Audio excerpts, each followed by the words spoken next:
E aí, pessoal, no vídeo de hoje a gente vai iniciar um tema muito interessante, que é o uso da linguagem de programação Python para tratamento de dados, obtenção de dados em GIS.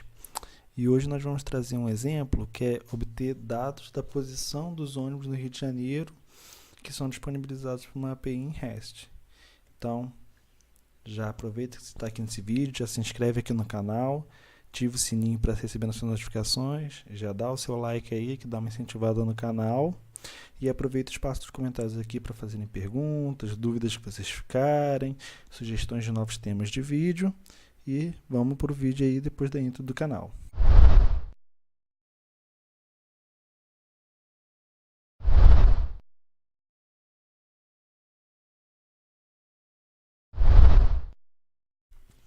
Então, nesse vídeo, basicamente o que nós vamos fazer vai ser exportar os dados dessa API REST para um formato especial, um formato que possa ser lido pelo software de geoprocessamento.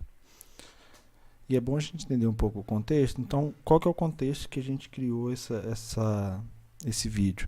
Foi uma pergunta que veio no grupo do QGIS Brasil, em que a questão colocada era transformar a resposta da chamada de uma API REST da plataforma de dados abertos da Prefeitura do Rio de Janeiro em formato espacial. Eu vou colocar essa apresentação, vai estar disponível aqui na descrição do vídeo para vocês, então vocês podem acessar ela com muita tranquilidade, assim como o código que nós elaboramos também vai estar disponível aí para download, para vocês poderem fazer isso aí na casa, no escritório de vocês. O link dos dados nessa API REST é esse link que está aqui na tela. Bom, e o que esse link, o que ele retorna para a gente? Ele retorna essa estrutura que são dois dicionários, e aí o dicionário em Python ou em Java, ele vem nessa estrutura que ela começa com esse colchete. Eu tenho dois índices, um chamado colunas e um data. O colunas ele é uma lista de nomes de campos, ou seja, o nome das colunas está armazenado nesse primeiro dicionário, e o data é uma lista de listas. Como é que eu sei que é uma lista de listas? Vocês podem observar, deixa eu ligar o apontador aqui, vocês podem observar que eu tenho aqui duas sinalizações de listas. O que isso significa? Que eu tenho um conjunto de listas dentro de uma lista. Então aqui eu só tenho um, porque eu fechei aquele primeiro elemento da lista. Ok? E qual foi a nossa abordagem? Qual foi a maneira que a gente achou para abordar? Sempre quando vocês estiverem codificando, é interessante você pensar na abordagem antes de começar a fazer a codificação, porque ela te orienta o que você vai fazer, qual é a melhor solução. Então, a primeira parte era ler os dicionários de maneira isolada. A segunda, utilizar o dicionário columns, um dicionário que tem o nome das colunas, para preencher os nomes dos campos no dicionário data. O terceiro, utilizar os dados, as informações de latitude e longitude para espacializar as informações. Se eu retornar aqui, vocês podem ver que eu tenho a coluna chamada latitude, as colunas chamadas latitude e longitude, assim como eu tenho essa informação em cada dado. Ok? E posteriormente salvar em um formato que possa ser lido pelo SIG, ou seja, que eu consiga fazer um mapa a partir disso. Pré-requisitos. Então eu preciso ter um interpretador do Python. Aqui no caso eu vou usar o Spider, né, dentro do pacote Conda, se vocês quiserem reproduzir. Instalar o pacote Pandas, instalar o pacote GeoPandas, e se você não tiver, instalar o pacote Request. Essa parte é um pouquinho mais complicada, então se vocês tiverem dúvida pode colocar aqui nos comentários, que se for muito recorrente a gente faz um vídeo só falando aí da instalação desses pacotes. Então, como é que foi a criação do código? Quais são os blocos de criação do código? Bom, no primeiro momento eu estou importando as bibliotecas. Por que eu preciso importar? Para eu poder usar as funções.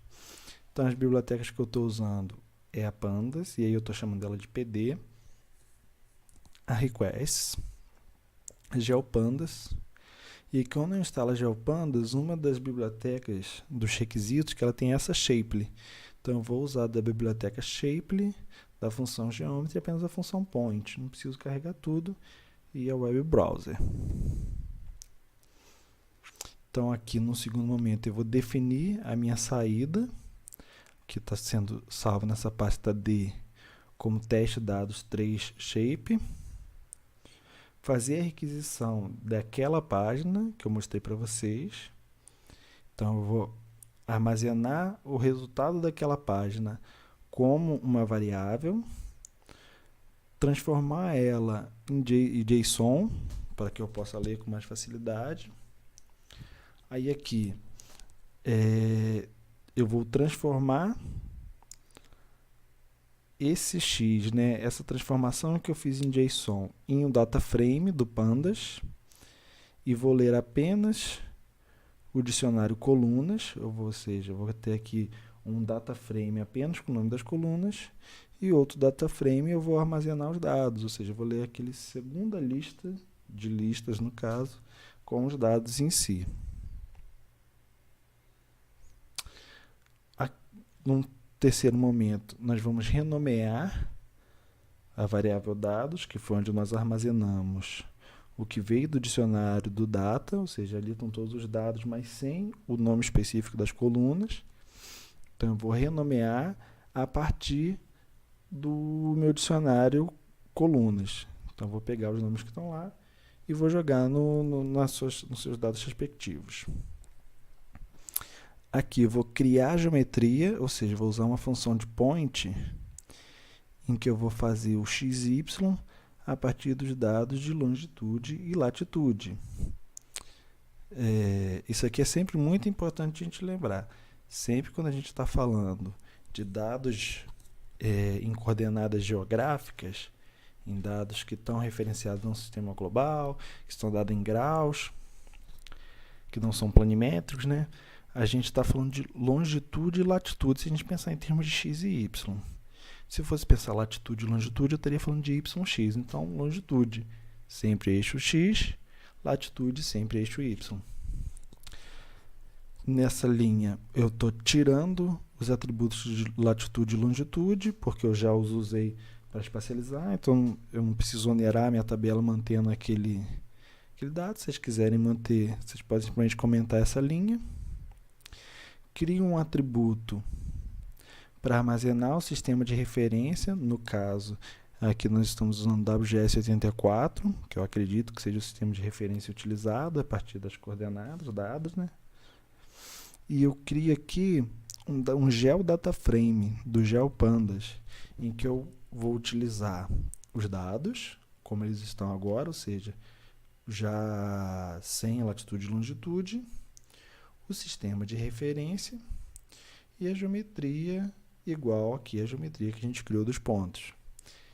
E nessa linha eu estou fazendo uma plotagem simplesmente para ter uma visualização ali dos dados, como é que eles estão distribuídos. Estou fazendo ali um plot.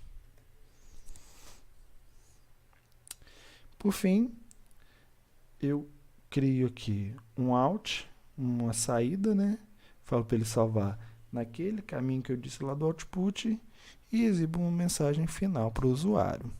Bom, a abordagem basicamente é essa. Agora eu vou rodar ele aqui na tela para vocês verem ele rodando e depois pegar o resultado e demonstrar esse resultado no SIG. Aqui nós estamos na interface do Spider, então vou colocar aqui o script para rodar para vocês verem ele sendo executado. Vou clicar aqui no executar arquivo.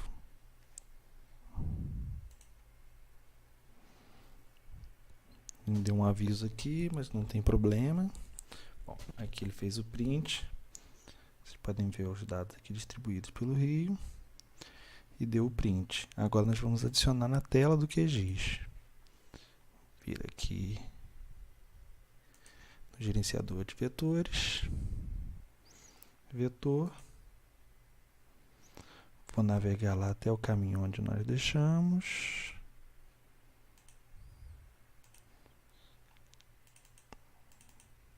Ok. Mandar abrir. Em WGS84. Perfeito. Então aqui estão os meus dados. Vou colocar aqui um base map, só para vocês verem que de fato ele está caindo no Rio de Janeiro.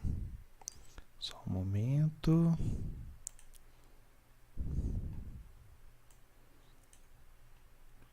Já vamos colocar.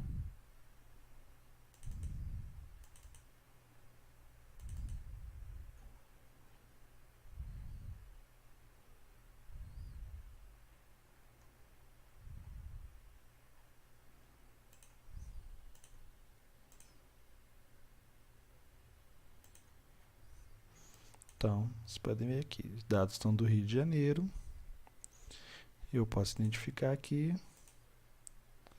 e ver alguns dados, como o horário, data e a hora, o número de ordem, a linha, a velocidade naquele momento. Então, é basicamente isso. Com isso, vocês conseguem obter um dado da posição dos ônibus no Rio de Janeiro em tempo real. Eu agradeço a todos vocês que assistiram esse vídeo, peço para que vocês repassem para os seus contatos, para os seus colegas da área. Muito obrigado e até o próximo vídeo. E nós vamos... Esse aqui ainda é um script que está um pouco cru, isso é só uma captação única. Depois nós vamos trabalhando algumas outras questões dentro desse script aí. Como é que eu faço para fazer uma captação recorrente, mas isso aí é um material que vem mais para frente. Muito obrigado a todos, um abraço. Eu agradeço a todos vocês que assistiram esse vídeo e peço que caso esse vídeo vocês tenham gostado, tenha ajudado vocês de alguma forma, que vocês compartilhem nas suas redes sociais, os seus contatos, que isso ajuda demais o canal a crescer. Obrigado.